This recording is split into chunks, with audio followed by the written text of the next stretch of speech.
Homer wanted to feed Maggie but ended up putting the food into his own mouth. He watched a show with Maggie but flattened Maggie like a piece of paper. He would use a stapler to secure Maggie's diaper and performed a show of a dog biting Homer for her. But Maggie began to miss Marge. She crawled out of the house through the doggy door, only to find Marge's hair right next door.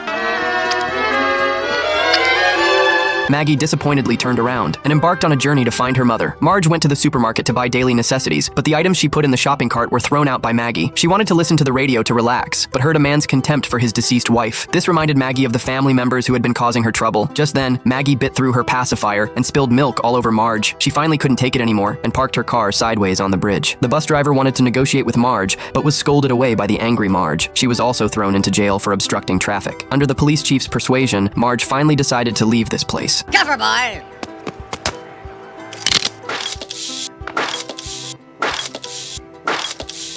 Off the record, ma'am. All the gals on the force knew just how you felt. That's nice. Think you can loosen my cuffs? No. She decided to leave the children in Homer's care and go traveling to relax, but Maggie couldn't bear the days without her mother. She crawled out of the house through the doggy door, wanting to search for traces of her mother. When Homer came to Maggie's room, he found that Maggie was no longer in the crib. Maggie! Maggie!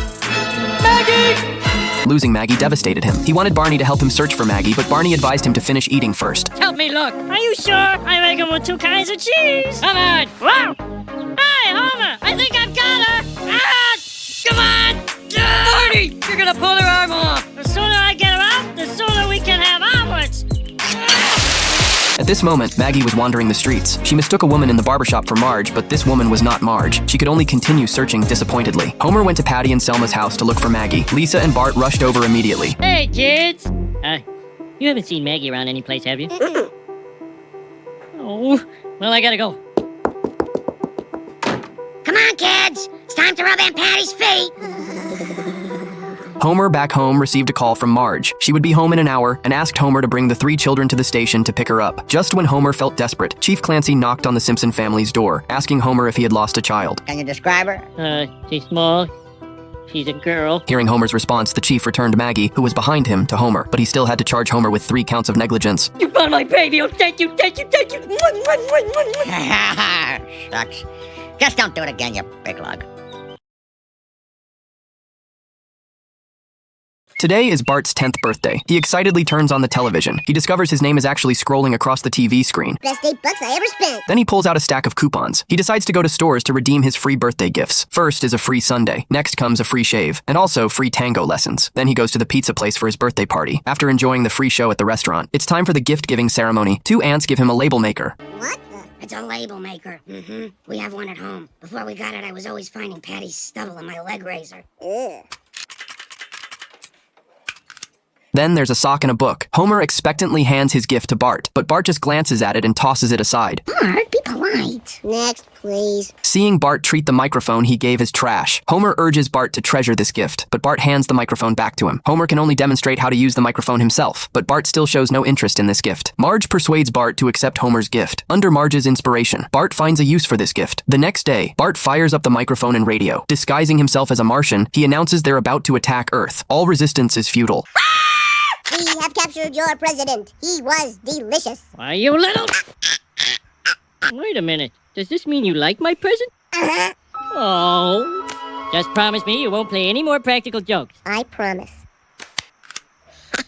This prank gives Bart inspiration. He wants to use this method to prank the townspeople, but accidentally drops the speaker into the bottom of a well. Hootman! Sounds like trouble a brewing at the old well. Help me, please! I fell down the well! I'll get help, laddie! A little nip of courage.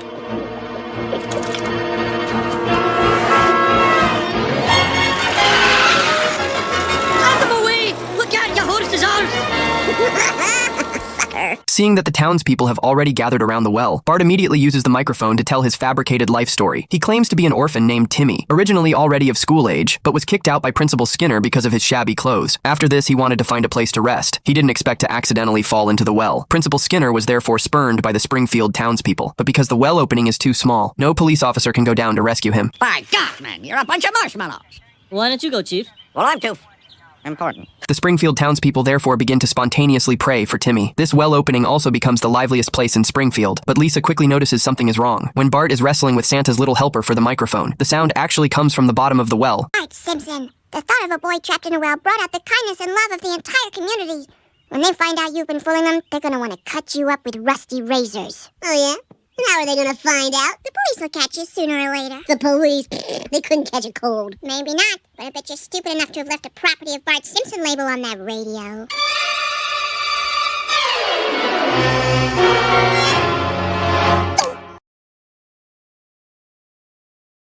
The Springfield nuclear power plant is about to completely explode in 2 minutes. All employees are frightened and scatter in all directions. Fortunately, Homer presses the button in time, successfully saving the entire Springfield. Burns is very satisfied with this safety officer. He specifically holds a commendation ceremony for Homer, not only giving ham and coupons as rewards, but also connects him to Johnson's phone. But Homer feels very panicked inside. Magic, what if people think a guy's a hero, but he was really just lucky? Don't worry. Sooner or later, people like that are exposed as the frauds they are. Thanks, Magic. Not long ago, Homer accidentally got whipped cream on the control panel. This caused the control panel's temperature to go off the charts. But Homer was fast asleep on the side until the alarm sound woke him up. Hearing the broadcast say the nuclear reactor is about to reach critical mass, Homer originally thought his colleagues could quickly solve this problem, but discovered this problem was actually his to handle. Homer could only take out the employee manual and keep searching through it, trying to find a solution from the manual. Only 90 seconds left before the nuclear reactor melts down. Springfield residents all fell into despair. Then he suddenly remembered what the training instructor had said. When the nuclear reactor overheats, only one button can solve the problem. But at the time, he was playing with a Rubik's Cube. He didn't pay attention to which button it was at all. Now there are only 30 seconds left before the nuclear reactor melts down. Homer can only leave everything to luck. All systems returning to normal. Danger in 7G neutralized. Have a nice day.